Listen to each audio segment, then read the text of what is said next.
प्रधानमंत्री नरेंद्र मोदी ने राजस्थान की पहली वंदे भारत एक्सप्रेस को दिखाई हरी झंडी। कल से जयपुर से दिल्ली के बीच दौड़ेगी ये ट्रेन।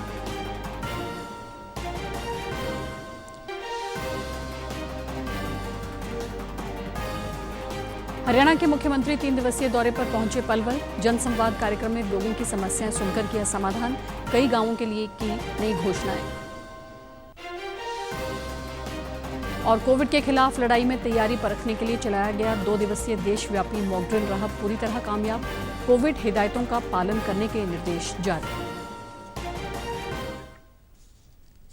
नमस्कार, चंडीगढ़ से आपका स्वागत है। मैं हूं भानुप्रिया। अब समाचार विस्तार से। प्रधानमंत्री नरेंद्र मोदी ने आज वीडियो कॉन्फ्रेंसिंग से राजस्थान की पहली वंदे भारत एक्सप्रेस ट्रेन को हरी झंडी दिखाकर रवाना किया। अजमेर से दिल्ली को जोड़ने वाली ये ट्रेन 13 अप्रैल से अजमेर से दिल्ली कैंट के बीच नियमित चलेगी। ये ट्रेन जयपुर, अलवर, गुरुग्राम में स्टॉपेज के साथ अजमेर और दिल्ली कैंट के बीच की दूरी 5 घंटे 15 मिनट में तय करेगी। इस मौके पर प्रधानमंत्री नरेंद्र मोदी ने कहा कि जब से ये आधुनिक ट्रेनें शुरू हुई हैं, तभी से करीब 60 लाख लोग इन ट्रेनों में सफर कर चुके हैं। उन्होंने जोर देते हुए कहा कि तेज रफ्तार वंदे भारत की सबसे बड़ी विशेषता ये है कि ये लोगों का समय बचा रही है। तेज रफ्तार से लेकर खूबसूरत डिजाइन तक वंदे भारत ट्रेन तमाम खूबियों से संपन्न है। भारत की सबसे बड़ी विशेषता है कि ये लोगों का समय बचा रही। मैन्युफैक्चरिंग कौशल से लेकर सुरक्षा गारंटी तक, तेज रफ्तार से लेकर खूबसूरत डिजाइन तक वंदे भारत तमाम खूबियों से संपन्न है। वंदे भारत ने एक तरह से कई नई शुरुआत की है। वंदे भारत पहली सेमी हाई स्पीड ट्रेन है जो मेड इन इंडिया है। प्रधानमंत्री ने यह भी कहा कि आजादी के बाद रेलवे के आधुनिकीकरण पर हमेशा राजनीतिक स्वार्थ हावी रहा। उन्होंने पिछली सरकारों पर हमला बोलते हुए कहा कि राजनीतिक स्वार्थ को देखकर ही तय किया जाता था कि कौन रेल मंत्री बनेगा। राजनीतिक स्वार्थ ने ऐसी ट्रेनों की घोषणा की जो कभी नहीं चली। प्रधानमंत्री ने यह भी बताया कि वर्ष 2014 से पहले की तुलना में राजस्थान के रेल बजट में 14 गुना की बढ़ोतरी की गई है। उन्होंने कहा कि रेलवे में देश परिवर्तन और दोहरीकरण के जो काम बीते वर्षों में हुए हैं, उनका लाभ राजस्थान के जनजातीय क्षेत्रों को भी हुआ है। पंजाब के बठिंडा स्थित मिलिट्री क्षेत्र में फायरिंग की खबर मिली है। कंटोनमेंट एरिया को सील कर दिया गया है। छावनी में घटना के बाद से किसी को अंदर जाने की इजाजत नहीं दी जा रही है। सेना ने फायरिंग की पुष्टि करते हुए बताया है कि घटना में 4 जवानों की मौत हुई है। सेना के दक्षिणी पश्चिमी कमांड ने एक बयान जारी किया है कि बठिंडा मिलिट्री स्टेशन के अंदर आज तड़के करीब 4:35 पर फायरिंग की घटना हुई। बयान में यह भी बताया गया है कि दुर्भाग्यपूर्ण घटना में एक तोपखाना इकाई के 4 सेना जवानों ने घटना के दौरान लगी बंदूक की गोली से दम तोड़ दिया। कर्मियों को कोई अन्य चोट या संपत्ति के नुकसान की सूचना नहीं मिली है। मामले में पंजाब पुलिस के साथ सेना संयुक्त जांच कर रही है। बयान में कहा गया है कि 2 दिन पहले लापता हुए 28 राउंड के साथ एक इंसास राइफल के शामिल होने के संभावित मामले सहित अन्य पहलुओं का पता लगाया जा रहा है। बठिंडा स्टेशन पर QRT टीमों को सतर्क कर दिया गया है। प्रोटोकॉल के मुताबिक रक्षा मंत्री को मामले की जानकारी दी गई है। रक्षा मंत्री ने बठिंडा की घटना को लेकर बैठक बुलाई है। बठिंडा देश का अहम और महत्वपूर्ण सैन्य प्रतिष्ठान है। नई दिल्ली में पत्रकारों से बातचीत में रक्षा मंत्री राजनाथ सिंह ने कहा कि बठिंडा सैन्य केंद्र में हुई गोलीबारी की घटना की जांच की जा रही है। हरियाणा के मुख्यमंत्री मनोहर लाल अपने 3 दिवसीय दौरे पर आज पलवल पहुंचे। यहां ग्रामीण परिवेश में चारपाई और मूड़ों पर बैठकर उन्होंने जनसंवाद कार्यक्रम में लोगों की समस्याओं को सुनकर उनका समाधान किया।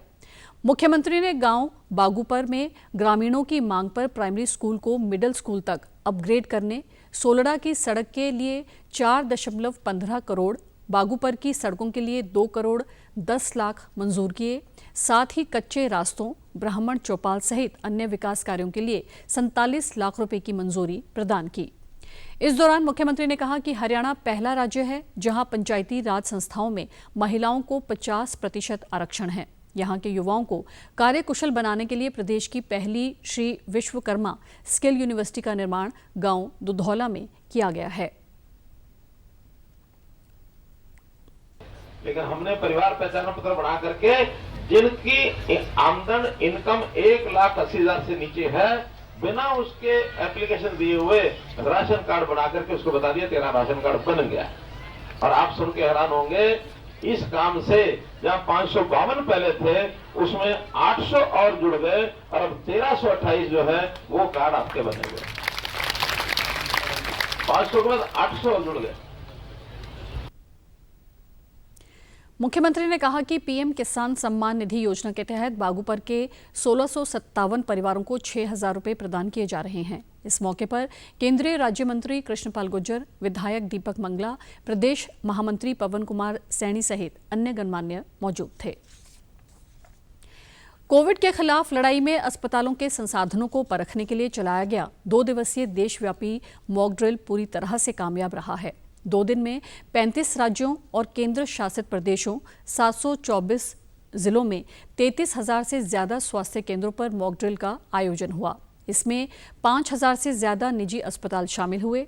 मॉक ड्रिल में सरकारी अस्पताल, मेडिकल कॉलेज, प्राथमिक स्वास्थ्य केंद्र शामिल रहे। मॉक ड्रिल में ऑक्सीजन बेड, पीएसए प्लांट को भी परखा गया है। इस दौरान स्वास्थ्य कर्मियों को ऑनलाइन ट्रेनिंग भी दी गई। स्वास्थ्य एवं परिवार कल्याण मंत्रालय के अनुसार देश भर में पिछले 24 घंटों में कोरोना के 7,830 नए मामले सामने आए हैं। वहीं 4,692 मरीज स्वस्थ हो चुके हैं। देश में इस समय कोरोना के सक्रिय मामलों की संख्या 40,215 है। वहीं हरियाणा में 595, पंजाब में 187, ट्राई सिटी में 244 नए संक्रमित मिले हैं। स्वास्थ्य विभाग ने लोगों से कोरोना की हिदायतों का पालन करने के निर्देश दिए हैं। राष्ट्रीय बाल संरक्षण अधिकार आयोग ने पिछले 2 दिन में शहर के 10 बाल संप्रेक्षण गृह का दौरा किया। आयोग ने ऑब्जर्वेशन होम में रह रहे बच्चों से मुलाकात कर उनका हालचाल जाना और बच्चों को आ रही परेशानियों को लेकर बातचीत की। राष्ट्रीय बाल संरक्षण आयोग की सदस्य प्रीति भारद्वाज ने कल चंडीगढ़ में प्रेस वार्ता कर कहा कि बच्चों को बालिग होने तक जागरूक करने और उनका ध्यान रखने की आवश्यकता है। चंडीगढ़ में इन संस्थानों में बच्चों के लिए सुरक्षित और स्वच्छ वातावरण है। यहाँ पर सभी सुविधाएं भी बेहतर हैं।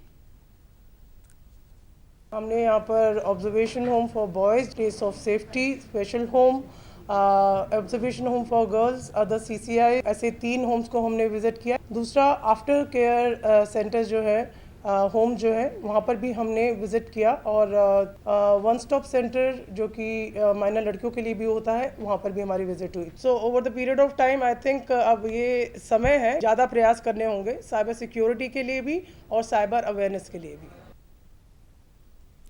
2 दिनों में टीम ने observation home for girls and boys, special home for boys and girls, Snehalaya, Aashiyana, after care home, Nari Niketan जैसे संस्थानों का भी दौरा किया।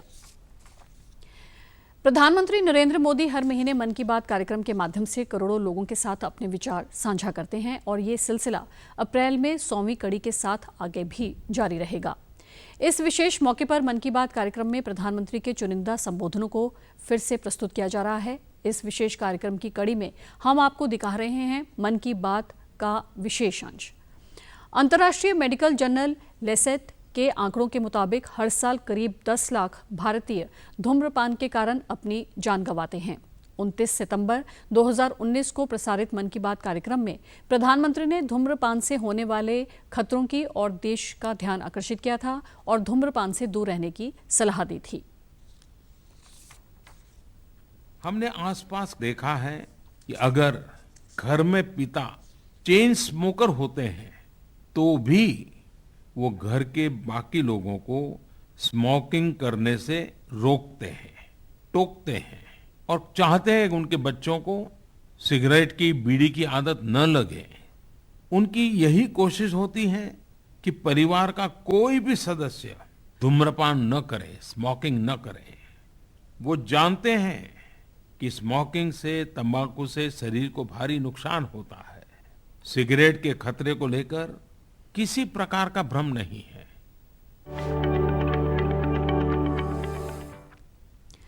चंडीगढ़ स्थित कॉलेज ऑफ एजुकेशन में आज सत्र 2019-21 और 2020-22 के बीएड और एमएड की विश्वविद्यालय की विभिन्न परीक्षाओं में बेहतर प्रदर्शन करने वाले विद्यार्थियों को डिग्रियां और पुरस्कार वितरित किए गए। इस अवसर पर करवाए गए समारोह में पंजाब के राज्यपाल और चंडीगढ़ के प्रशासक बनवारी लाल पुरोहित ने बतौर मुख्य अतिथि भाग लिया। इस दौरान उन्होंने विद्यार्थियों को प्रेरित करते हुए कहा कि कल तक जो शिक्षा ग्रहण कर रहे थे वे अब शिक्षक बनकर दूसरों को शिक्षित करेंगे। कार्य करता रहे, गीता से बड़ा तो कोई उद्देश्य नहीं हो सकता। श्री कृष्ण के मुंह से निकला वो और ये गीता के शब्द। एक चीज लास्ट में बोलता हूँ, सोते समय भगवान को नमस्कार करो। इस अवसर पर शिक्षा सचिव IAS पूर्वा गर्ग विशेष अतिथि के तौर पर उपस्थित हुए। और अब खबरें फटाफट।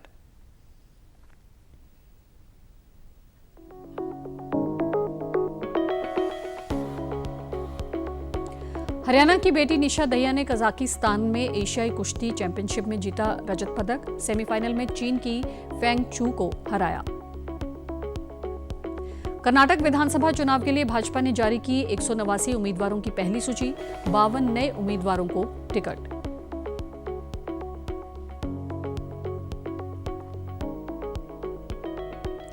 सिखों के 5वें गुरु श्री अर्जन देव जी के प्रकाश उत्सव पर मुख्यमंत्री भगवंत मान ने ट्वीट कर दी प्रदेशवासियों को शुभकामनाएं। चंडीगढ़ नगर निगम की 322वीं बैठक रही हंगामेदार। पार्किंग घोटाले के मुद्दे पर विपक्षी पार्षदों ने की CBI जांच की मांग। और आप हमारे समाचार YouTube channel DD news Chandigarh, Facebook DD news Chandigarh और Twitter handle DD news CHD पर भी देख सकते हैं। इसी के साथ चंडीगढ़ से समाचारों का सिलसिला समाप्त होता है। नमस्कार।